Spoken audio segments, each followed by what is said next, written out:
Good morning. আশা করি যে যেখানে আছো ভালো আছো, সুস্থ আছো। আমরাও ভালো আছি। আজকে সকাল সকাল রান্না বসিয়ে দিয়েছি, ভাত হয়ে গেছে। আর এদিকে বসিয়েছি কড়াই। ওই দিনের মতো আলু বেগুন দিয়ে মাছের একটা তরকারি করব, বা চচ্চড়ি, এটা তরকারিও বলা চলে। তো ওটা করব। আর তার সাথে পেঁয়াজ কাঁচা লঙ্কা দিয়ে আবার ছোট মাছ এখানে আছে কিছু, ওগুলো ভাজা করব।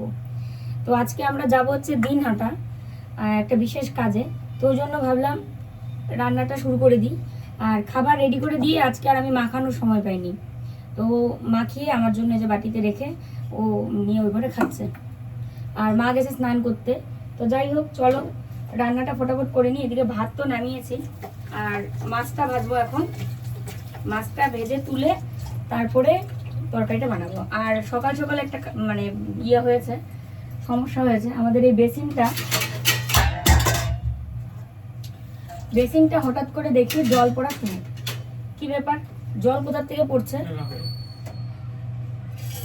তারপরে ক্যামেরার সাহায্যে মোবাইলটা ভিতরে ঢুকিয়ে তারপরে ছবি তুলে দেখলাম যে পাইপটা ভিতর থেকে ফাটা। তারপরে আমার সন্দেহ হলো যে একটু হাত দিয়ে দেখি ভেতরে। তো হাতটা দিতেও ভয় লাগছিল যে ভেতরে আবার কিছু নেই। তো তো তারপরে ভালো করে চেক করে দেখলাম যে ওটা পাইপটা ফেটে গেছে। তো এবার পাইপ ফেটে গেছে, ওটা তো আর আমরা ঠিক করতে পারবো না। তো এবার মিস্ত্রিকে ফোন করা হলো, যারা আর কি এগুলো ঠিক করে। তো আসবে, এসে কখন এখন ঠিক করে সেটাই হচ্ছে বড় কথা। তো বেসিনের কলটা আমি খুলেই রেখেছি, কারণ মনের ভুলে হয়তো এরকম হতে পারে যে আমরা জল ছেড়ে দিলাম, তখন তো জল পড়ে পুরো ভেসে যায়। একটু আগে পুরো এখানে জল পড়ে ভেসে গেছে। তো দুটো পাপোস জলের জন্য এখানে দেওয়া হলো। এবার এই জন্য কলটা তুলে রেখেছি, নাহলে মনের ভুলে আবার ছাড়িয়ে রাখলে আবারও জল পড়তে থাকবে। কালকে যে মাছগুলো কেটেছিলাম সেই মাছগুলো রান্না করবো।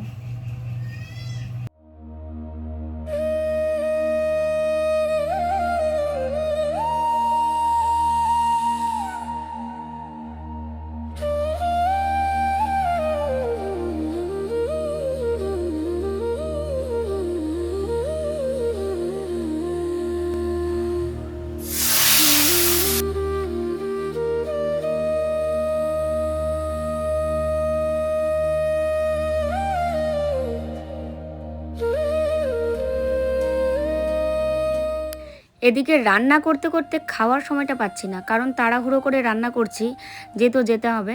তারপরে যে মাছটা ভাজতে দিয়ে ভাবলাম চলো এখন একটু বসে খেয়ে নিই। তো অর্ধেক খাওয়া হয়েছে, তাতেই মাছ ভাজা হয়ে গেছে। তো মাছটা নামিয়ে তারপরে যে দেখো গোটা জিরে কাঁচা লঙ্কা এগুলো ফোড়নে দিলাম। আলু বেগুন দিয়ে ওই দিনের মতোই সেম বানাবো। আর অবশ্যই পেঁয়াজ টমেটো এগুলোও দিব। ওই দিনের তরকারিটা সত্যি কথা খুব ভালো হয়েছিল। তোমরাও দেখে যেটা বললে যে হ্যাঁ দেখতে তো অনেকটা ভালো হয়েছে, বোঝাই যাচ্ছে যে টেস্টি হবে। আর সত্যিই তাই, আমরা খেয়েছি তো জানি এত ভালো লেগেছিল। সেই কারণে মা আজকে আবার আলু বেগুন কেটেছে। তো সেই কারণে ভাবলাম চলো আলু বেগুন দিয়ে মাছটা ওই দিনের মতো করে বানাই। আর একটা কথা কি জানো, দুটো কড়াই রান্না করলে রান্নাও তাড়াতাড়ি হয়। তাই আমি আরও একটা কড়াই বসিয়ে দেবো ওইদিকে। আর রান্নার যেটা তোমাদের প্রথমে বলেছিলাম সেটা এখন আর হবে না, শুধুমাত্র ছোটো মাছ দিয়ে এটাই করব, আলু বেগুন দিয়ে। আর নতুন আরেকটা করতে হচ্ছে, সেটাও আমি তোমাদের বলছি কারণটা।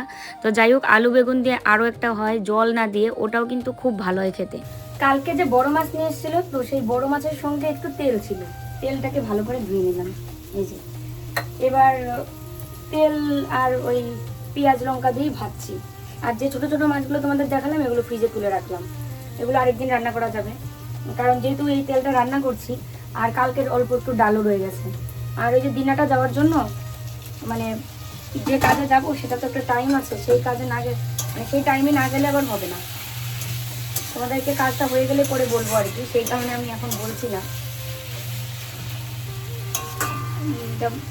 কষাচ্ছি সবজিটা মাছের, তো ওই জন্য আর কি একটা টাইম মতো তো যেতে হবে। এবার তাড়াতাড়ি করছি, দুটো চুলায় দুটো বসিয়ে দিলাম।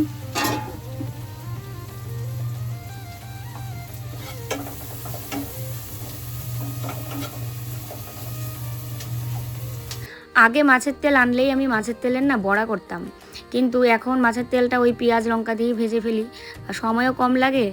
আর এটা খেতে বেশি কল্লোল ভালোবাসে দেখি বড়ার থেকে, তো ওই কারণে এভাবে করি। আর এই যে দুধটাকে এখন ফ্রিজে রেখে দেবো। ডবল ডোর এই ফ্রিজটা কেনার পর অনেকটা আমাদের ভালো হয়েছে। এক তো জিনিস খুব ভালো থাকে, মাছও মানে যেরকম রাখা যায় সেটাই যে একদম অতিরিক্ত বরফ হয়ে যায় সেটা কিন্তু হয় না, আর বরফ তো জমেই না। তো সব কিছু মিলিয়ে সত্যি কথা, তোমাদের কথা শুনে আমরা যে কোনো কিছু করলে আজ পর্যন্ত খারাপ তো হয়নি, ভালো ছাড়া অন্য কিছু হয় না। সবসময় বুঝি, কিন্তু ওই যে একসঙ্গে এতগুলো টাকা লাগবে জন্যই আমরা একটু পিছিয়ে যাচ্ছিলাম। তারপরে দেখি ফেসবুক, ইউটিউব প্রতিটা জায়গায় একই কমেন্ট যে মানুষ দিন মানে সবসময় তো আর জিনিস কেনে না, দুদিন পরে পরে জিনিস কেনে না, তাই টাকা বেশি লাগুক আর কিছু হোক, কিন্তু তোমরা এখন ফ্রিজটা কিনছো ডবল ডোরেই কিনো। এবং আমি ব্র্যান্ডেরও কিনতে পেরেছিলাম, মানে স্যামসাংয়ের। আর স্যামসাং ব্র্যান্ডের জিনিস ভালো হয়, ইলেকট্রিক জিনিস। আমাদের টিভি স্যামসাং, ফ্রিজ স্যামসাং, আর এত বছর স্যামসাংয়ের মোবাইলও ইউজ করেছি। এখন তো যে ইদানিং আইফোন ইউজ করছি, ইদানিং বলতে 3 বছর হতে চললো।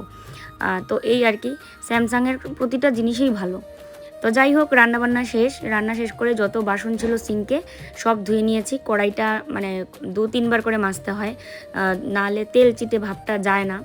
আর তেল চিটে থেকে গেলে আমার আবার মানে কোনো জিনিস ভালো করে না ধোয়া হলে আমার গা পুরো ঘিন ঘিন করতে থাকে যে কতক্ষণে সব কিছু সুন্দর করে পরিষ্কার করে রাখবো। রান্নাবান্না শেষ, বাসন কুসনও ধুয়ে একদম রেখে দিয়েছি। আর এই সসপ্যানটা হচ্ছে দুধের, তো এটা মানে জলে আর কি ডুবিয়ে রেখেছি, পরে না ধুলে এখন এই যে ইয়েটা উঠবে না, সাইড দিয়ে যে সরগুলো লেগে আছে সেগুলো। ওভেন টোভেন সব মুছেছি। চলো কি রান্না করেছি তোমাদের একটু দেখাই। এই হচ্ছে মাছের তেল, পেঁয়াজ আর লঙ্কা দিয়ে ভাজা। আর এখানে হচ্ছে আলু, বেগুন, খলসে মাছ দিয়ে তরকারি। কালকের আবার ডাল আছে, ডালটা আর ফ্রিজ থেকে এখনই নামালাম না, কারণ খেতে এখন অনেক দেরি, সেই কারণে। বারবার এসে তারা দিচ্ছে যে তাড়াতাড়ি রেডি হোক যেতে হলে, নাহলে এরপরে গেলে আর কাজ হবে না। তো শেষ আমার রান্না, সব গুছিয়ে রেখে দিয়েছি। আর ইয়ার লোক আসার কথা ছিল আজকে, বেসিন ঠিক করবে, বেসিনের পাইপ, তো ওনাকে বিকেলে আসতে বলা হবে, কারণ এখন তো আমরা যাচ্ছি যেহেতু একটা কাজে, ওই কারণে তাড়াতাড়ি করে রেডি হলাম, বেরোচ্ছি। গুটুনকে ডাকলাম এত মতো, গুটুন আয় আয়, শুনে যে একটা কথা, একটু পরে আসবো। বাপরে অভিমান, বের হলো না ঘর থেকে, মানে ঘর থেকে বলতে কি ও খাটের তলায় হলেও ও বের হয়নি, মানে এত অভিমান। আমরা বেরোচ্ছি, ও দেখেছে গাড়ি বের করেছে, আমি আবার জামা কাপড় পরেছি, ও সব বোঝে।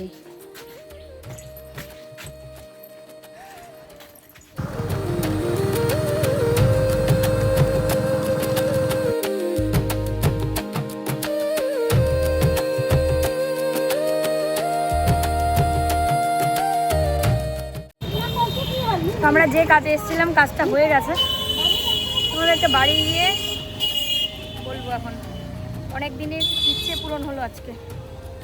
মনটা এত খারাপ লাগছে জানো, হট ওয়াটার ব্যাগটা তোমাদের বললাম যে ওটা রিটার্ন দেবো। কে জানতো যে ওরা রিটার্ন নেবে না। আমরা না ইউজ করেছি না কিছু করেছি, যেমন কিনে এনেছিলাম তেমন রেখে দিয়েছি। মাঝখানে একদিনকে ঘুরেও আসলাম, তাও আজকে কিন্তু ওরা রিটার্ন দিল না আর কি আমাদের। এই দেখো ঘুটুন পাগল হয়ে গেছে, আমরা আসতেই দৌড়াদৌড়ি করছে। তো বাড়ি আসলাম, বাড়ি এসে স্নান দান করলাম, ঘরটা ঝাড়ু দিয়েছি প্রথমে, এসে স্নান করলাম, দিয়ে ভাত বাড়লাম এখন। আর ও কাটছে লেবু, শশা, এগুলো খেতে বসলাম। মাথায় গামছায় বাঁধা আছে, কারণ মাথায় করেছি শ্যাম্পু। আর এখন যদি আমি চুল খুলি তাহলে বাঁধতে শরীর একদম গা ঘিনঘিন করবে, ওই জন্য কাপড় বাঁধা আছে চুলে। তার আগে সিঁদুর তো দিয়েই নিলাম।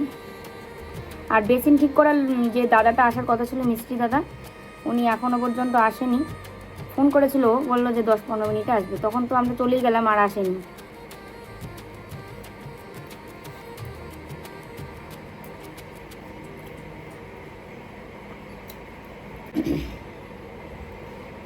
এতক্ষণ ধরে কি শশা এরকম মাঝখানে টুম দিয়ে আনছো? দেখো শশা কাটছে,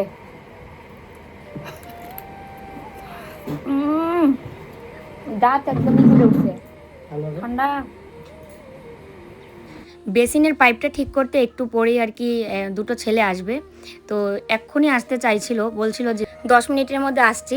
তো আমরা তাই বললাম যে ঠিক আছে তাহলে 10 মিনিটের মধ্যেই আসো, বা 10 মিনিট পরে আসলেও কোনো অসুবিধা নেই, আমরা খেয়ে নিই।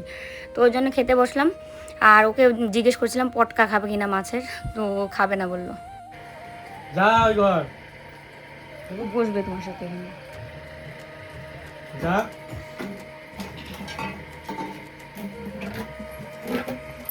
বেসিনের পাইপ একটা লাগালো, মানে লাগালো বলতে কি লাগাতে চাইছে।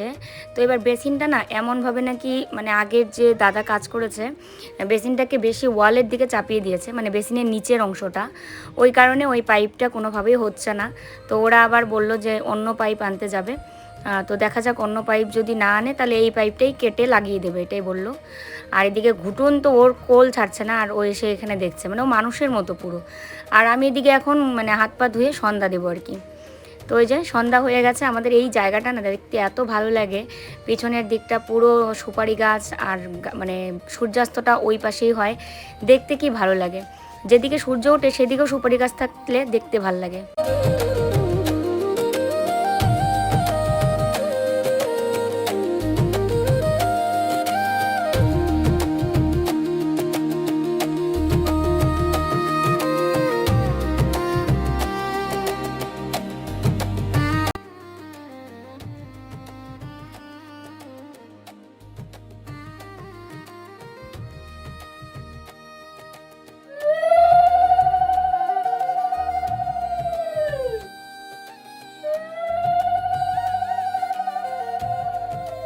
সেম পাইপ পাইছো?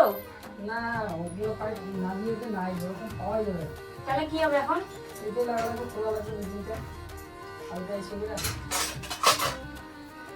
বেসিন পরে তো লাগানো যাবে না, খুললে লাগানো যাবে ওরকম করে একদম ফিক্স করে। দেখো কি করবা। ওকে ওকে ফোন করো তো তোমার দাদাকে, বাজার মনে গেছে।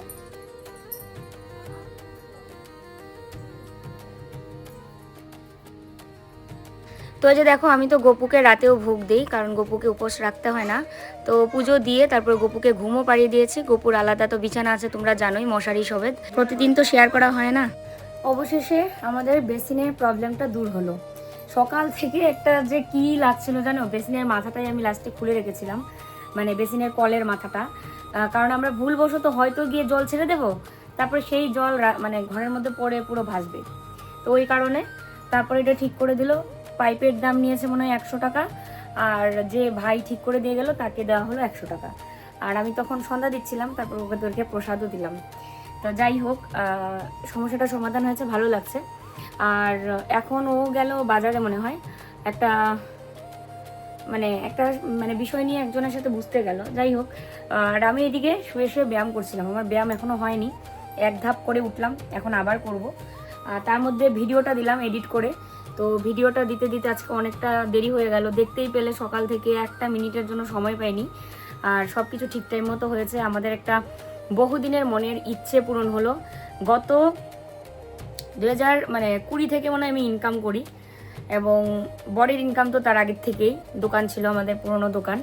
তো সেই দোকান থেকে কিছু টাকা যদি আমরা জমিয়ে রাখতে পারতাম তাও আমাদেরই ভালো হতো, তাই না? তো কোনোভাবেই আমরা কিন্তু জমাতে পারিনি, সেই ইয়েটা হয়নি, জমানোটা সিস্টেমটা মানে আমরা করতে পারিনি। যাই হোক, তারপরে 2019-এ দুজনে মিলে কি পরিমাণে কষ্ট করলাম, একটা বছর এই ইউটিউবের পেছনে আমরা দুটো মানুষ খেটেছি। কথা বলতে নিয়ে পুরো গলা শুকিয়ে যেত, বারবার জল খেতাম। তারপরে ধরো যে ও আমাকে সাহস দিত, পারবে, তুমি পারবে বলতে। আর ও আমাকে মানে সামনে রাখতো, কারণ আমি যেহেতু রান্নাবান্না করতাম, আর ও ছিল পিছনে ক্যামেরায়, মানে ও ক্যামেরা করতো। তখন তো না স্ট্যান্ড ছিল না কিছু। তো যাই হোক, দুটো মানুষের স্ট্রাগল করে কিন্তু আমরা ইউটিউবে দাঁড়াতে পেরেছিলাম। আর একটা বছর সময় লেগেছিল, যদিও 1 বছর যে চ্যানেলটাতে আমরা খেটেছিলাম সেই চ্যানেল কিচ্ছু হয়নি। যে চ্যানেলে তোমরা ভিডিও দেখছো এই চ্যানেলটা আমি এমনি খুলে রেখেছিলাম, আর একটা বাচ্চার ভিডিও দিয়েছিলাম, সেটা ভাইরাল হয়েছিল। তারপরে আমার ব্লগ দিয়ে 10 জন 12 জন ভিউ হয় লাস্টে। তারপরে কিন্তু করতে করতে আমার একটা ব্লগ ভাইরাল হয়। আমরা চেন্নাইয়ে আটকে গেছিলাম করোনার সময়, সেই আমার বাবা মা, তারপরে আমার আরেকটা দিদি ছিল, জামাইবাবু, আর ও। তো সবাই মিলে যখন ওখানে ছিলাম তখন সেই সময় আমি ভেবেই নিয়েছিলাম হয়তো আমরা আর বাঁচবো না, কারণ করোনায় যা পরিস্থিতি ছিল সারা দেশের, সারা পৃথিবীর। তো যাকগে, তারপরে যাই হোক, 2020 থেকে মনে আমার ইনকাম শুরু হয়। তো আজকে 2026 সালে দাঁড়িয়ে আছি।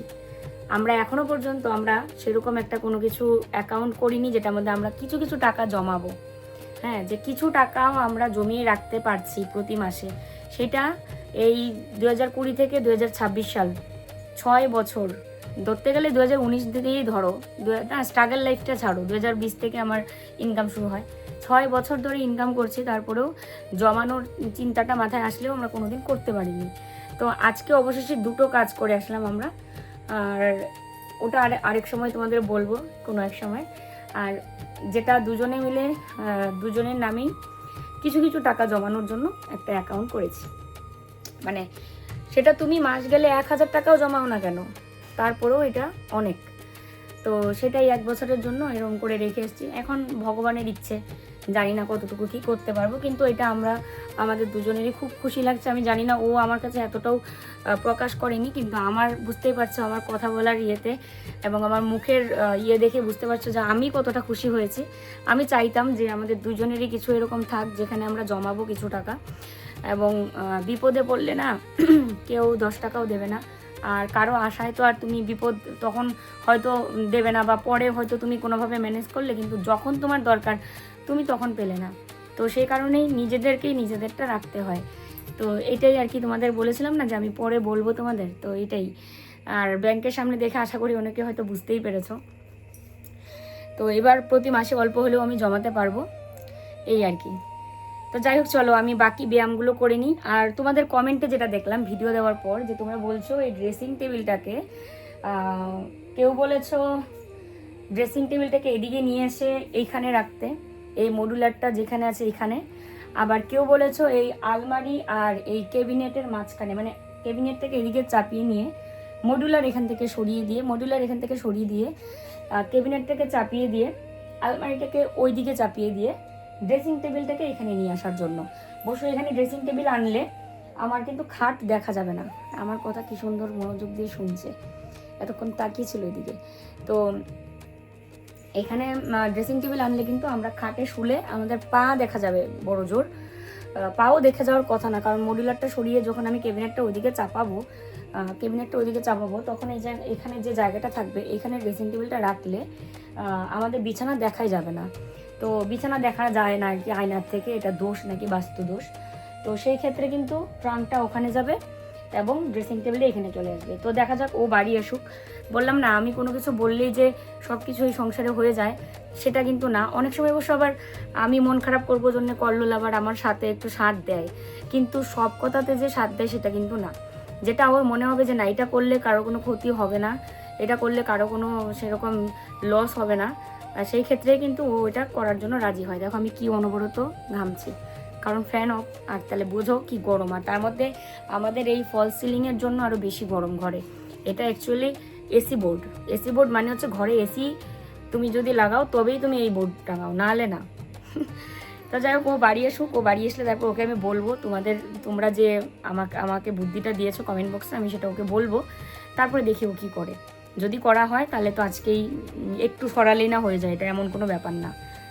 তো চলো আমি এখন বাকি ব্যায়ামটা করে নিই।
দেখো দেখো দেখো দেখো, ওকে দাও, ও তো নেবে। মিকো, এটার মধ্যে চিনি আছে, নাচড়ে চিনিটা পড়ে যায়। বিস্কুট, বেশি বিস্কুট।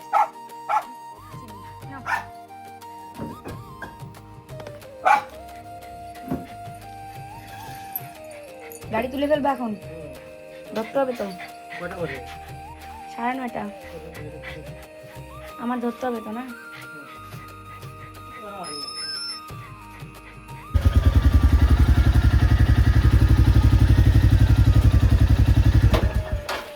ওই দেখো ইট দিয়েছে, ইটের উপরে গাড়ির এই চাকা তুলে তারপরে তুলতে হয়।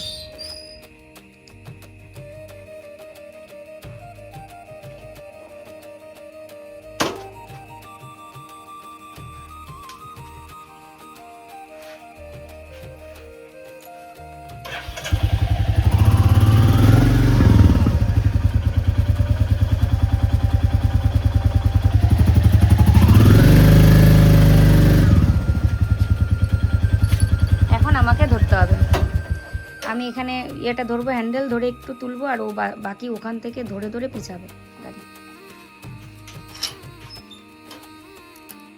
তো ও আসার পরে ওকে আমি বললাম যে এরকম এরকম কমেন্ট করেছে, তাহলে ট্রাঙ্কটা ওইদিকে নিলে ভালো হবে। তো এবার যেটা সত্যি কথা, ট্রাঙ্ক যদি এখানে নেওয়া যায়, ট্রাঙ্ক এখানে যদি নেওয়া যাবে, ট্রাঙ্ক নেওয়া যাবে, ড্রেসিং টেবিল এখানে রাখা যাবে, কিন্তু ট্রাঙ্কটা ওখানে রাখার পর দেখা যাচ্ছে আলমারির ডালাও খুলছে না, বা যদি ড্রেসিং টেবিল ওদিকে থাকে তো ড্রেসিং টেবিলের যে নিচের ডালা সেটা খুলছে না। তাহলে কি করে ট্রাঙ্ক এখানে মাঝখানে নেব? তবে ট্রাঙ্কটা এখান থেকে সরালেই ভালো লাগতো, জানি, বুঝতে পারছি, কিন্তু ট্রাঙ্কটা সরিয়ে যে রাখবো সেই জায়গাটুকু নেই আমাদের ঘরে, তাই না? যাই হোক, চলো তাহলে একটু পরে খাওয়া দাওয়া করবো। যেহেতু খেলাম একদম সন্ধ্যার ঠিক আগেই খেলাম, খেয়ে তারপরে এতক্ষণ বেশি হয়নি। আরেকজন ওই যে দেখো অনাথ বাচ্চার মতো বারান্দায় যায় বসে আছে। আমার মার সঙ্গে ফোনে কথা বলছিলাম, মা দাদুর বাড়ি গেছে। মা, তারপরে আমার একজন মাসি, তারপরে আমার একজন মামা, মানে এক মামা তো বাড়িতেই থাকে, আরেক মামা শহরে থাকে, তো ওই মামা গেছে বাড়িতে। তো সবাই মিলে বেশ ভালো, মানে সুন্দর হাসি খুশিতে আছে। বাপের বাড়িতে গেলে কান্না ভালো লাগে, যদিও আমার দাদু দিদা নেই, তারপরেও তো বাবার বাড়ি হয়। ভাই বোনদের সাথে দেখা, এটা কি কম কথা? তো মার সঙ্গে এতক্ষণ ভিডিও কলে কথা বলছিলাম, মাসিদের সাথে, একজন মাসি গেছে, ওই মাসির সাথে কথা বলছিলাম। তো মাকে বললাম যে আমরা এই কাজগুলো করে আসলাম আজকে দিনাটার থেকে, তো মাও খুব খুশি হয়েছে। আর এটা এমনই একটা জিনিস যে সন্তান কোনো কিছু করলে বাবা মাও খুব খুশি হয়। আমারই খুব খুশি লাগছে, তোমার খুশি লাগছে না আজকে যে দিনাটা কাজটা করে আসলাম? হ্যাঁ চলে, যেটা গত 6 বছরে করতে পারিনি আজকে করলাম, খুশি খুশি। হ্যাঁ 6 বছর ধরে আমরা 1 টাকাও জমাতে পারছি জানো? হ্যাঁ, এক ট্রিটমেন্ট, তার মধ্যে এই খরচ ওই খরচ সব মিলিয়ে আমরা 1 টাকাও জমাতে পারিনি। তো এর প্রথমেই একদম জমিয়েছিলাম জন্য আমরা কিন্তু জমিটা কিনতে পেরেছিলাম। হ্যাঁ, তাও ওই ফিক্সড ডিপোজিট করেছিলাম জন্য। তখন বেশ, মানে তখন আমার কোনো ট্রিটমেন্ট শুরু হয়নি বা আলাদা কোনো খরচা ছিল না। তো এবার আবার এতদিন পর, আর যেটা আমরা কোনোদিনই ওইভাবে আমরা ওই অ্যাকাউন্ট, মানে রেকারিং অ্যাকাউন্ট যেটাকে বলে, ওটা করে আমরা কোনোদিনই টাকা জমাইনি, যেটা 6 বছর পরে করতে পেরেছি। অবশ্যই খুশি লাগছে, তাই না? তোমরাও আশা করি খুশি হয়েছো আজকের কথাগুলো শুনে, কারণ তোমরা সবসময় চাও যে কল্লোল মো খুব ভালো থাক, তাই তো? তো চলো আজকের ভিডিও এখানেই শেষ করি, শুয়ে না বসে। আজকের মতো ভিডিও এখানে শেষ করি। সবাই ভালো থেকো, সুস্থ থেকো, টাটা। ঘুটুনো টাটা দিচ্ছে কিন্তু, আসবে লক্ষ্মী পেঁচা, টাটা। ও দেখতেছে কি কোথায় কি